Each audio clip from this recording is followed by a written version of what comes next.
Hello and welcome back to Bicycle Legs, and this is a bit of a special episode. It's a tribute.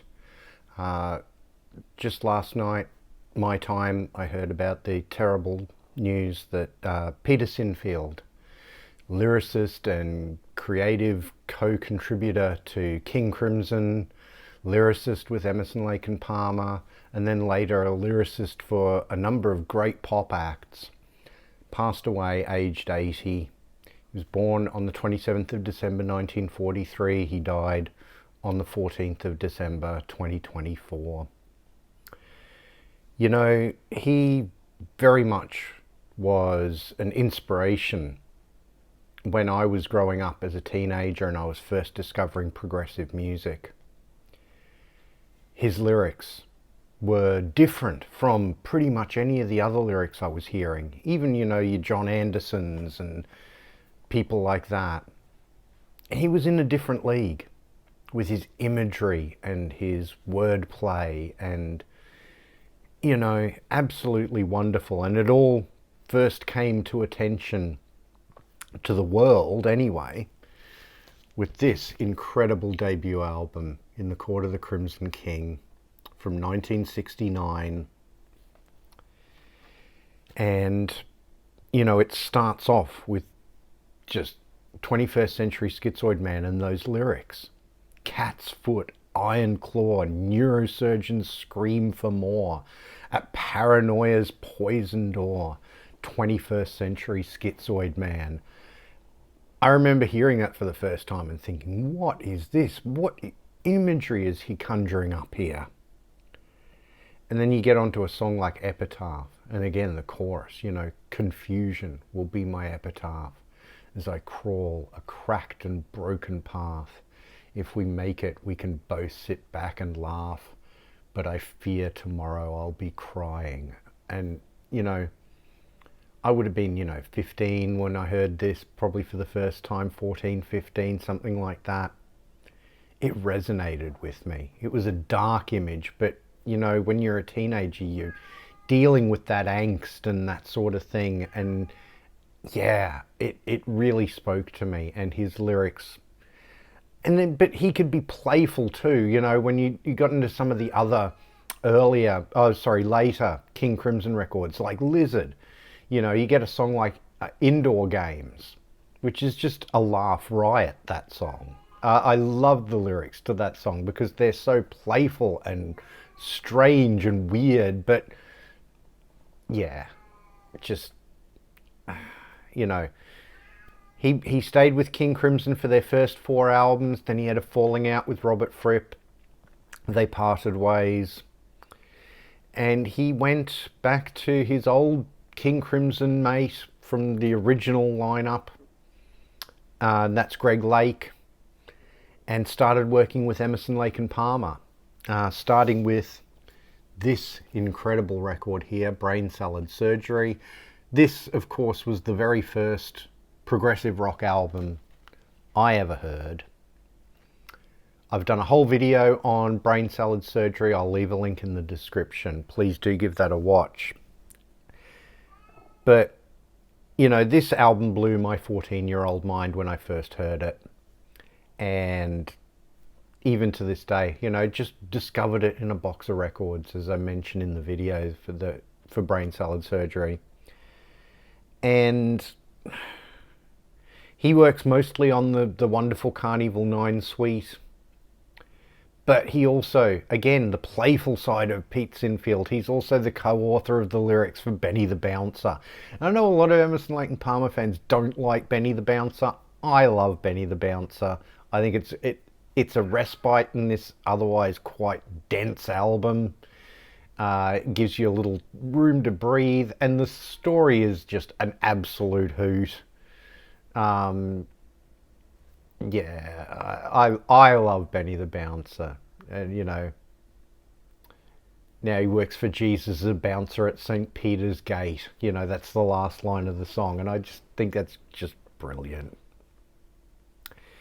The other thing that Pete Sinfield did after he left King Crimson was record an album of his own, and that is the album Still. And there is a picture of Pete Sinfield on the back of the album. This is a really good album. If you don't know this album, definitely check it out. Pete does the singing on this album, and I will admit his voice is an acquired taste, you know, but the songwriting is wonderful on here. You know, the Song of the Sea Goat is just absolutely wonderful. Great sort of mini epic. The beautiful, beautiful Under the Sky. You know, again, showing his lighter side with a song like Whole Food Boogie, but you've got the title track still, which is really, really great. You know, there's a lot of his old King Crimson friends, and even like members of King Crimson to come, like John Wetton plays on this album, which of course Peter Sinfield was never in King Crimson when John Wetton was. So it's nice to see that sort of cross-pollination there. You know, Envelopes of Yesterday is really good. A House of Hope and Dreams. The Night People. It's a really, really underrated, not very well known album. Peter Sinfield's only solo album still. Definitely worth checking out. Then of course in the 80s and beyond, he would get a lot more fame, or at least a lot more recognition on the charts and that sort of thing, writing lyrics for sort of more pop songs. He wrote lyrics for the likes of Cliff Richard and Bucks Fizz and Leo Sayer and even Celine Dion.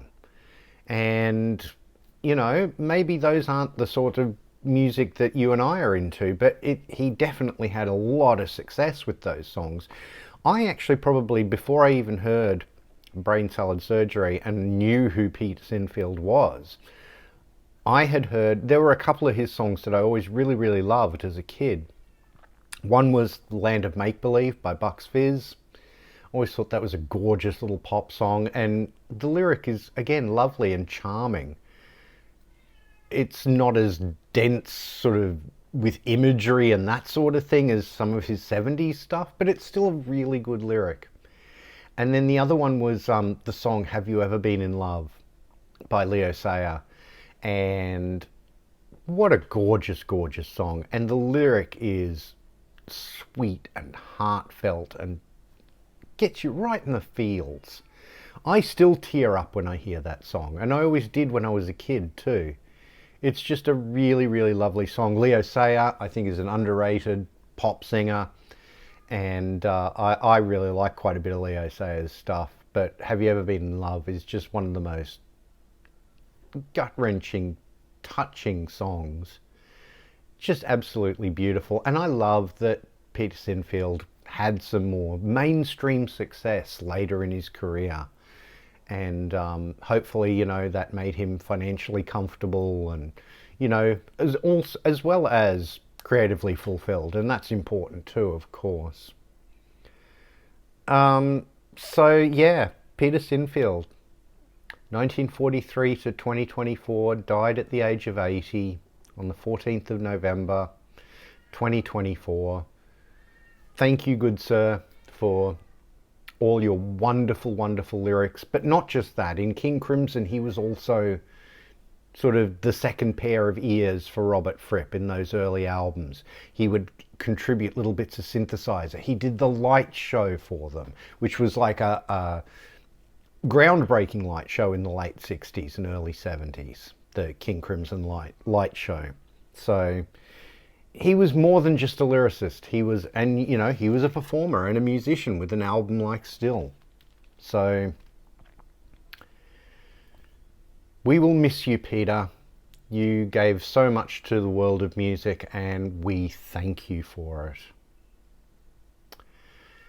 I wasn't going to do a video this week. I've done a bunch of other videos for other people's channels, and I also have been unwell this week. But when I heard about Peter's passing, I knew that I had to make some sort of a video in tribute to him. So thank you very much for watching. Please let me know in the comments your sort of favorite Peter Sinfield works, where you first heard him. I'd love to know all your reminiscences about the late, great Peter Sinfield. Please do like, share and subscribe. It really does help the channel out. If you're new to the channel, please go and have a look at some of my other videos. I have everything playlisted, so if you want to look at some of my other, if you want to look at some of my studio albums ranked shows, such as my King Crimson studio albums ranked, I have a playlist for those. I have a Emerson, Lake and Palmer studio albums ranked as well. If you want to see my favorite albums of all time shows, such as my Brain Salad Surgery one, I have a playlist for those. If you want to see some of my In Defense Of, where I take an album that people don't like so much and defend it. I've done one of those on Love Beach, Emerson, Lake and Palmer's Love Beach, which again Peter Sinfield wrote a lot of lyrics for. So I have a playlist for those In Defense Ofs. And if you want to see my appearances on other people's channels, like the appearances I've been recording this week, I also have a playlist for those. If you want to follow me on social media, I'm at bicyclelegs on Instagram, Twitter, and a bunch of other places. I also have a dedicated Bicyclelegs Facebook page. Links are all in the doobly-doo. Please do give those all a follow and join in the conversation. I'd really love to have you there. Thank you very much for watching, and I'll see you in the next one.